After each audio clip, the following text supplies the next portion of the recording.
Hello नमस्कार, मैं doctor Surendra खंसली, ज्योतिष आचार्य। आज ज्योतिष की इस श्रृंखला में आप सभी लोगों का स्वागत करता हूं। दोस्तों, बात करते हैं हम आज लिब्रा साइन की, तुला राशि की। और तुला राशि में चलते हैं, सबसे पहले देखते हैं कि जो शनि है वो कौन से नक्षत्र में चल रहे हैं और राहु कौन से नक्षत्र में चल रहे हैं। इससे आपकी जो ये अक्टूबर नवंबर दिसंबर का महीना है इसमें क्या प्रभाव पड़ता है, इसके साथ साथ ही चलेंगे। फिर मंगल को देखेंगे और मंगल कौन से नक्षत्र में है। उसके बाद देखेंगे कि नक्षत्रों की ही दुनिया में फिर सूर्य किस नक्षत्र में चल रहा है और तुला राशि पर इसका किस तरह से प्रभाव पड़ रहा है, इसके बारे में बात करेंगे। चलिए आइए सबसे पहले चलते हैं, शनि को देखते हैं कि शनि कहाँ पर है और कौन से नक्षत्र में चल रहे हैं। तुला राशि देखिए, ये है तुला राशि और तुला राशि से ठीक यहाँ पर जो है शनि की स्थिति बनी हुई है। सैटर्न गोचर कर रहे हैं ठीक तुला राशि से पंचम भाव में गोचर कर रहे हैं। जो पंचम स्थान है ये बड़ा महत्वपूर्ण स्थान समझा जाता है।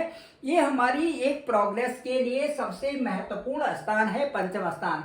यहाँ पर जो है शनि का गोचर है। शनि एक स्थान में 2.5 साल गोचर करते हैं। इनका संचरण सभी लोग बड़ी टकटकी लगा के देखे रहते हैं, क्योंकि शनि ही एक ऐसे ग्रह है जिनको कि 7.5 का भी मालिक बनाया गया है और साथ साथ में इनको ढैया का भी मालिक बनाया गया है, क्योंकि ढैया के भी रिजल्ट इन्होंने ही देने हैं और 7.5 के रिजल्ट भी इन्होंने ही देने हैं। बाकी कोई ऐसा ग्रह नहीं है जिनके पास 7.5 और ढैया का किसी प्रकार से भी प्रोविजन हो। चलिए देखते हैं, इस समय जो शनि है ये चल रहे हैं ठीक जो है शतभिषा नक्षत्र में, और शतभिषा नक्षत्र जो है राहु का नक्षत्र है।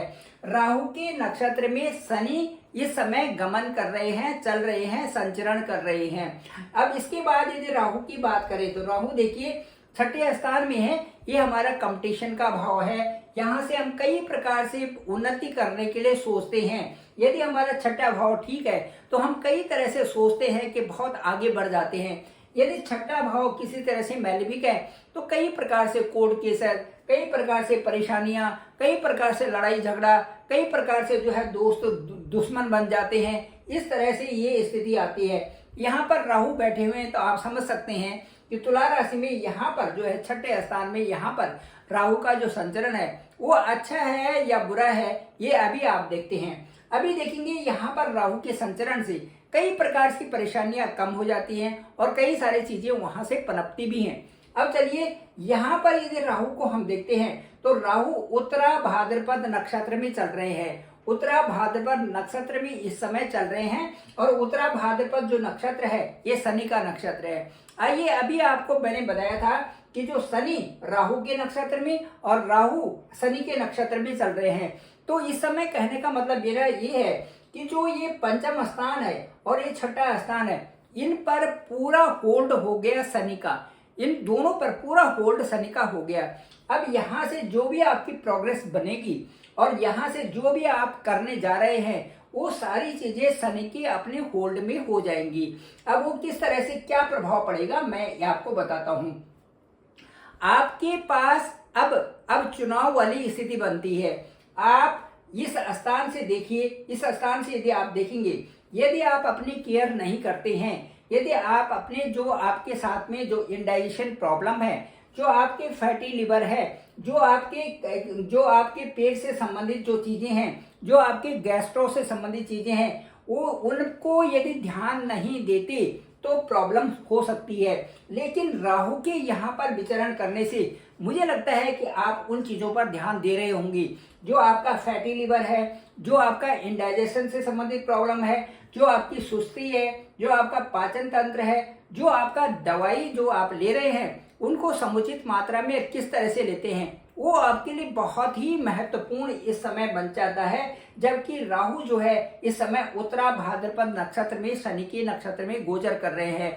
वैसे तो डायरेक्शन आपको मिल रही होगी कि आपको क्या करना चाहिए, क्या नहीं करना चाहिए। फिर भी मैं आपको कहूँगा कि आपको डिसिप्लिन, अनुशासनात्मक ढंग से अपने इस फेस को आपको चलाना पड़ेगा, ताकि जो ये इस समय राहु का उत्तरा भाद्रपद नक्षत्र जो शनि का ही नक्षत्र है उसमें गमन करते हुए आपको कई प्रकार से अपॉर्चुनिटी मिल सके। यदि आप अपने आप को ठीक रखते हैं तो यहाँ से आपके कंपटीशन की भी बहुत चांसेस है, यहाँ से आपके जॉब के भी बहुत चांसेस हैं, यहाँ से आपने जो भी टेस्ट दिए हुए हैं उनमें निकलने के बहुत चांसेस हैं, क्योंकि आप यदि डिसिप्लिन है और अपने को सही रखते हैं तो आपको कई सारे मौके आपको मिलेंगे। इसके साथ साथ में ये देखिए, यहाँ पर जो शनि है, शनि चल रहे हैं इस समय शतभिषा नक्षत्र में।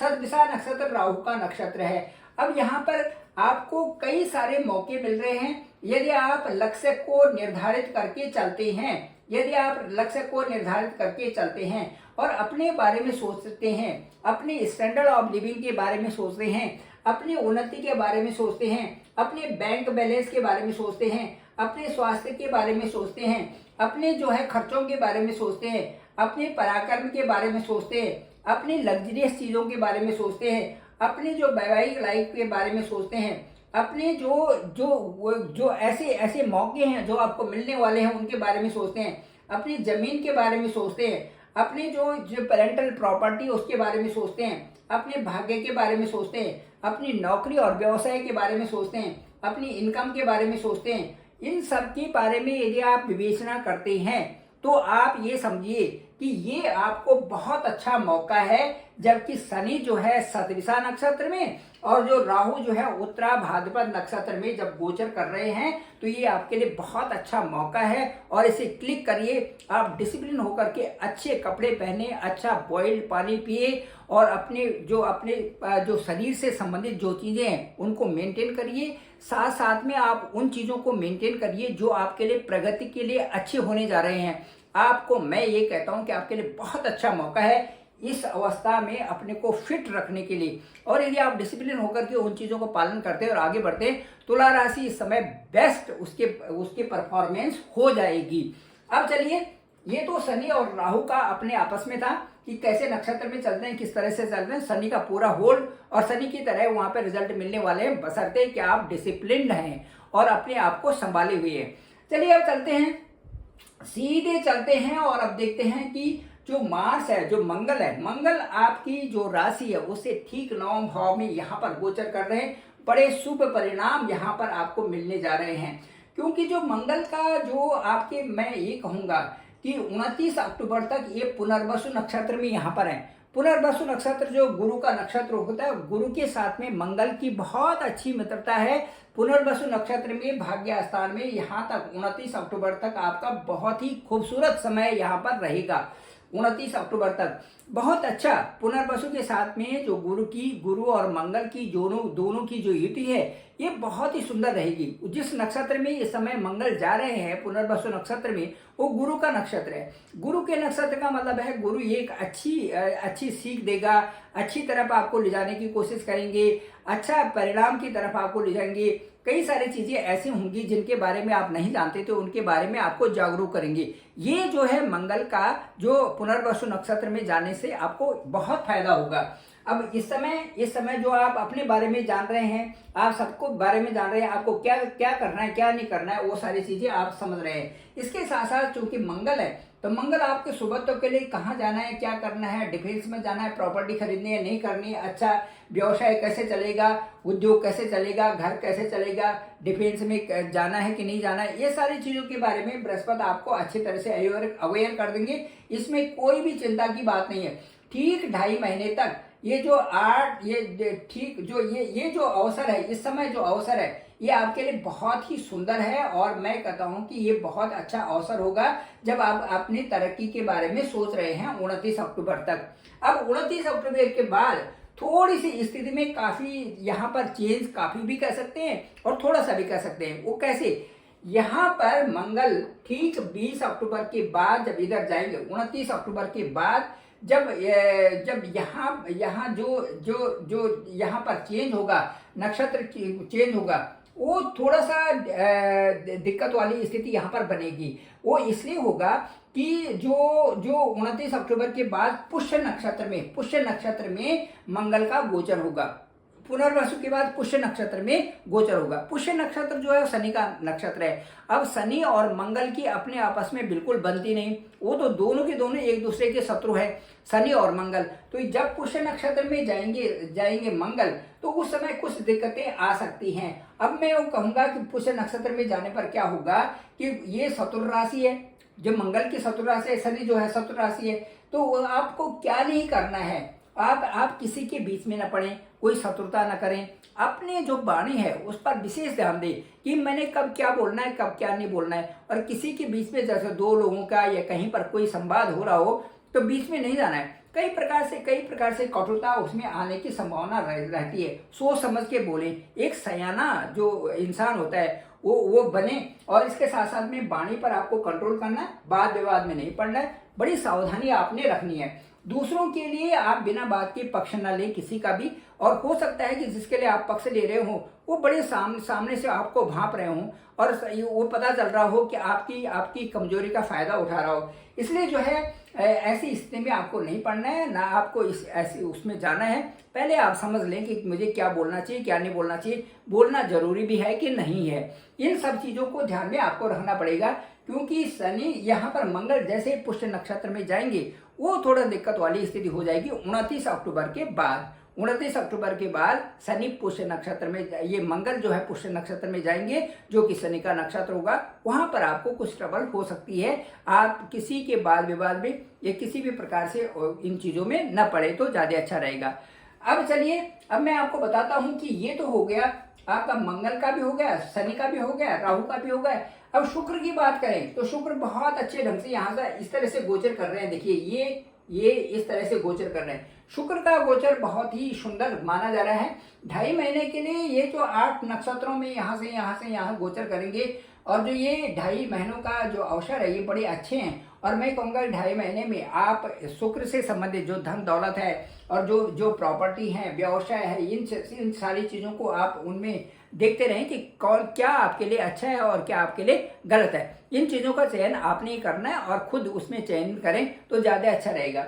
शुक्र का गोचर आपके लिए बहुत ही खूबसूरत गोचर इस समय समझा जा रहा है। अब इसके बाद यदि हम सूर्य की बात करें तो सूर्य सूर्य जो है इस समय जो सूर्य है वो यहाँ पर गोचर कर रहे हैं यहाँ पर। और उसके बाद यहाँ पर सूर्य आएंगे। तो सूर्य इस समय चित्रा नक्षत्र में गोचर कर रहे हैं और चित्रा नक्षत्र के 2 पाद 2 चरण यहाँ होंगे, 2 चरण यहाँ होंगे। तो मैं ये कहूँगा कि जो 16-17 सितंबर है ये करेंगे ठीक जो है 10 अक्टूबर से और 20 अक्टूबर तक, 10 अक्टूबर से और 20 अक्टूबर तक चित्रा नक्षत्र में सूर्य का गोचर होगा। अब जब सूर्य का गोचर चित्रा नक्षत्र में होगा तो ये जो चित्रा नक्षत्र के जो गुरु हैं वो मंगल हैं। तो चित्रा नक्षत्र के गुरु भी मंगल हो गए। तो मंगल आपको उन चीजों के लिए प्रेरित करेंगे जो कि आपके जीवन में खूबसूरती से जो आप जिनको करना चाहते हैं रिस्क के फील्ड में। ये क्योंकि आप यहाँ पर देखेंगे, ये देखिए यहाँ से यहाँ तक, यहाँ पर जब ये आएंगे, जब यहाँ पर होगा 20 अक्टूबर तक की स्थिति यहाँ पर होगी तो ये बड़ी खूबसूरत आपके साथ में होने वाली है यहाँ पर। और मंगल आपको कई प्रकार से जो है अच्छी तरह प्रेरित भी करेंगे। साथ साथ में ये भी देखना है कि भाई मंगल का जो गोचर है वो पुष्य नक्षत्र में 29 के बाद है। तो 29 से पहले आपको कई सारी चीजों के बारे में सोचना है जो कि आपके लिए अच्छे होने जा रहे हैं। Thank you very much. मैं डॉक्टर सुरेंद्र खंसली, ज्योतिष आचार्य। डिस्क्रिप्शन में मेरा नंबर है 9868280191। आप मुझे डायरेक्ट कॉल भी कर सकते हैं, मैं आपका कॉल पिक करूंगा। आपका जो हॉरोस्कोप है, आपकी जो कुंडली है उसमें कहाँ पर ग्रह गोचर कर रहे हैं, उनका क्या इम्पैक्ट होने जा रहा है, कौन सी दशा और अंतरदशा चल रही है, क्या वो कौन से नक्षत्र में गोचर कर रहे हैं और उन नक्षत्रों का क्या प्रभाव आप पर पड़ रहा है, उन राशि से संबंधित क्या है और उन नक्षत्र से संबंधित क्या है। साथ साथ में ये बताएंगे कि अनुकूलता का समय कब आ रहा है जबकि आपकी जॉब लगने वाली है, या ये भी कह सकते हैं कि कब आपके लिए जो है आप जमीन जायदाद या प्रॉपर्टी लेने का आपके लिए शुभ समय कब आ रहा है। इन सब के बातों में चर्चा करेंगे। केवल वही लोग जो बहुत नीडी हैं वही मुझे कॉल करें, मैं आपका कॉल जरूर पिक करूंगा और उसके बाद आपसे बातें करेंगे। Thank you very much. आप सभी लोगों का धन्यवाद, आप सभी लोगों का आभार।